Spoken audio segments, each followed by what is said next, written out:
wilderness, in contrast with those areas where man and his own works dominate the landscape, is hereby recognized as an area where the earth and its community of life are untrammeled by man.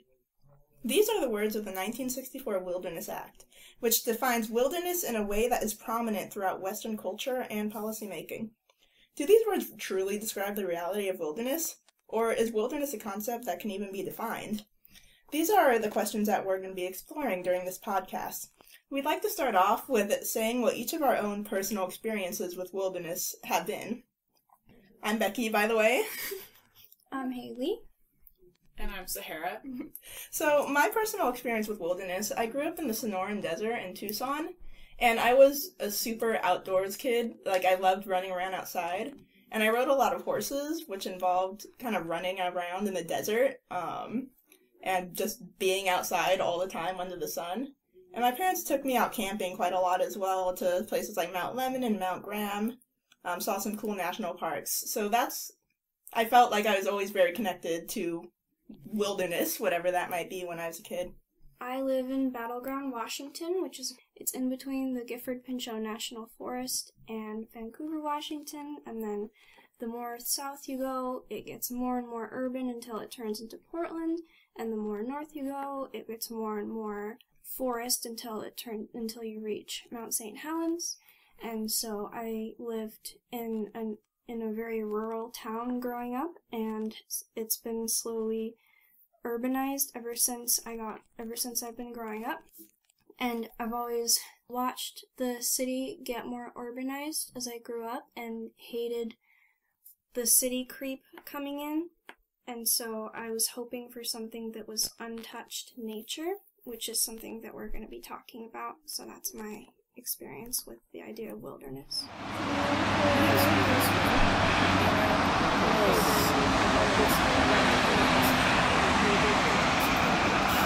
I definitely grew up playing in the outdoors, swimming in the lakes, going fishing, but that wasn't really that far away from home. It was more like, I felt like it was just being out in the woods in the backyard, but there's just, people there, camping.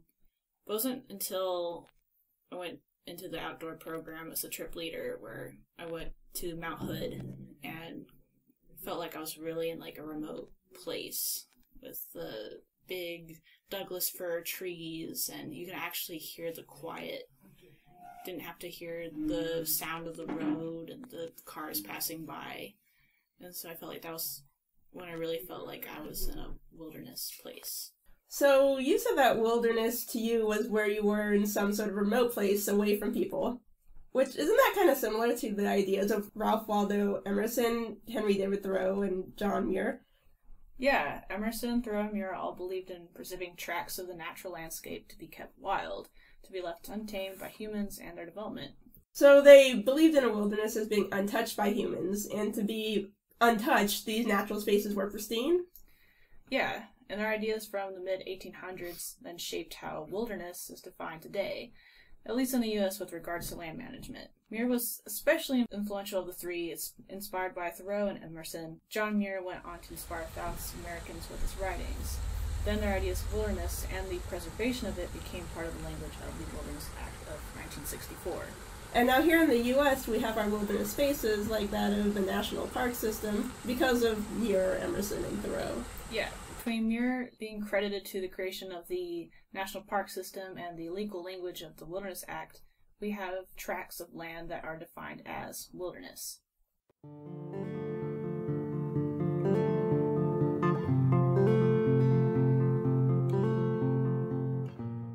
Preservationists such as Thoreau contributed to the idea that pre-Columbian North America was a pristine land.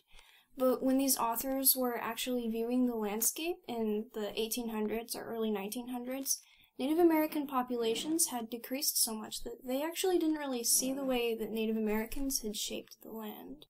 Yeah, I think this is really evident in a lot of romantic ways that Western society views wilderness, because we tend to view wilderness as this area completely absent of humans. The fact is that a lot of these wilderness areas were crafted by indigenous peoples who had lived there. Native Americans would burn forests about every 1 to 3 years, creating open plains or removing undergrowth so they could walk through, or planting patches for berries. Burning made better soil to plant things in and for animals to come by, and it would prevent larger forest fires. They also made lots of trails that we still use today in forests. And nomadic tribes would carry seeds with them when they moved to a different camp. They also harvested large amounts of plants such as wild grass for basket making, and they planted gardens around their homes. Yeah, so this seems directly in conflict with a lot of the traditional ideas of wilderness. Another definition of wilderness from the 1964 U.S. Wilderness Act is that wilderness is a place where man himself is a visitor and does not remain.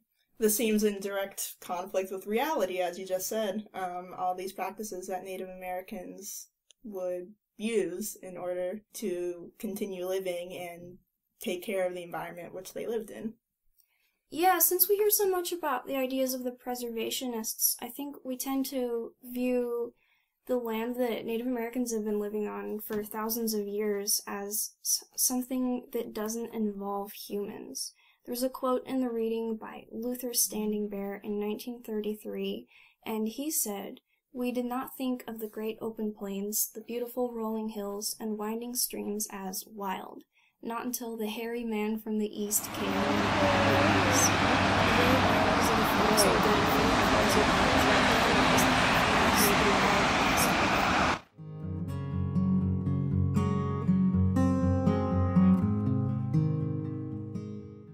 So the ideas on whether or not spaces have been touched by humans.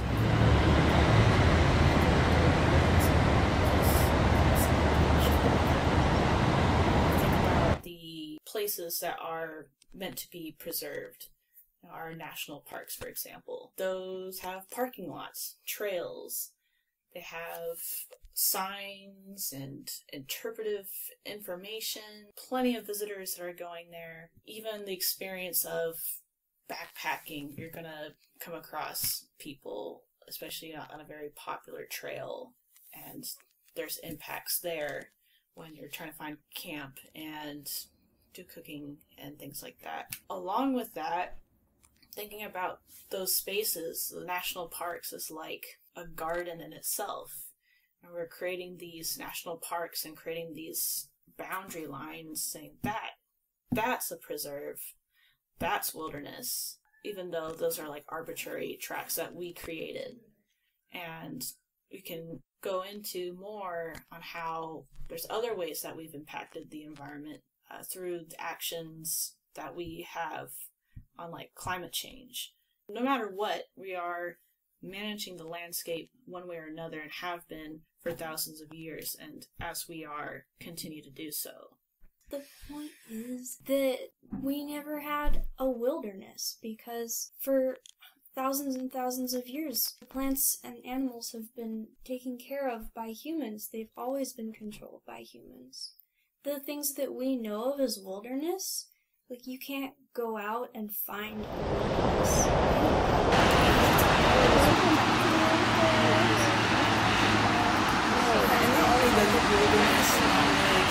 Present day with the far-reaching effects of human impacts such as climate change, but did it really even exist in Thoreau's day or Muir's day, as they were looking over these valleys and dreaming of how beautiful it was and how much better it was than their cities?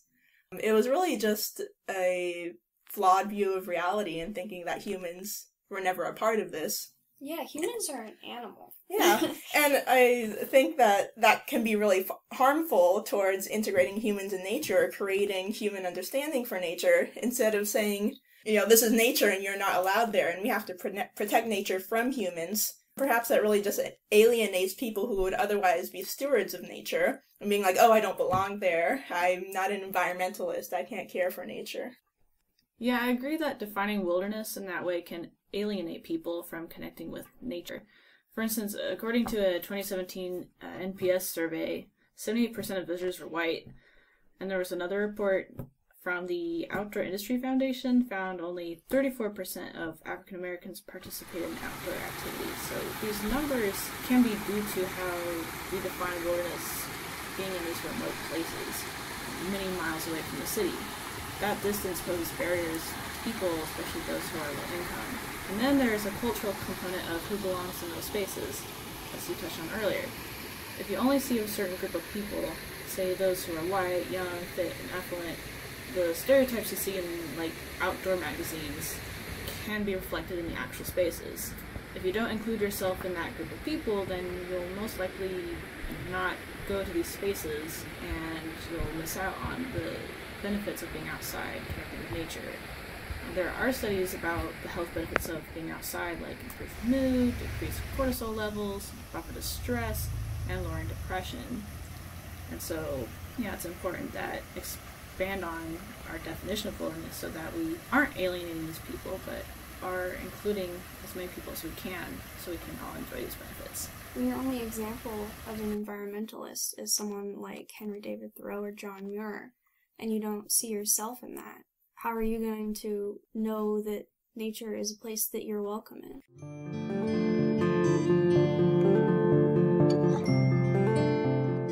And I have to be honest, like when I hike, I specifically look for trails that are remote, where I don't have to see as many people or I don't have to hear cars nearby. I personally enjoy hiking around trails on Mount Hood more than I do Markham Forest Park. However, I do recognize the importance of a place like Markham Nature Park, which isn't exactly untouched by humans. It's very heavily manicured and managed by humans. But if I were to say to myself, oh, Markham Forest Park has less value than a Mount Hood wilderness, just because I can see people on the trail as I hike, it would discredit all that Markham Forest Park has to offer in terms of environmental restoration and in encouraging people to be involved in the nature around them and to gain understanding of the nature around them. That reminds me of this quote from Taming the Wilderness Myth that we read in week 2. The concept of wilderness as untouched or untamed land is mostly an urban perception. Yeah, it's something that, history that we read is mostly what has survived the ages, and what has survived is mostly created by affluent, privileged people, or people, who live in urban areas or something like that. Yeah, so the readings that we often have in environmental classes come from these white affluent people who aren't as connected to the land as a lot of people have been. This quote from the Taming the Wilderness again is, indigenous groups in the tropics, for example, do not consider the tropical forest to be wild, it is their home. To them, the urban setting might be perceived as a wilderness. As the city dweller never looks at bricks, so the Indian never looks at a tree. And that just reminds me how arbitrary our definition of wilderness is. How wilderness is really a social construct and it changes over time with culture, and that it's important to understand what wilderness means and at least how it was put together over time, whether it be through the ideas of John Muir and Emerson and Thoreau, and how that's shaped the clear impacts and the shaping and the culture that the Native Americans had before them. It's important to consider these things because it really does impact how we relate with nature, especially those that live in urban environments where they're not wilderness, especially termed by the national parks that we have. Nature is around us and is a part of us, and we need to broaden the definition of wilderness beyond the ideas of Muir and Thoreau and Emerson, and thinking about how the history overall, our interactions with nature, being a part of it, and so that when we go outside and we go to Forest Park, or not even Forest Park, just walking around and experiencing the trees and the birds, it's like those are part of us. That's nature, and we can have a connection right then and there and create greater value and help communities that historically have been guided by wilderness being untouched, help them connect with nature and that it's right there. It's important. Yeah, I agree. If we want people to care about nature, we can't exclude or create boundaries about what they're allowed to care about. Like, if we tell them that the tree in their backyard isn't worth being considered nature just because someone planted it and it, not, wildly occurring, whatever that means, then no one's going to care about it.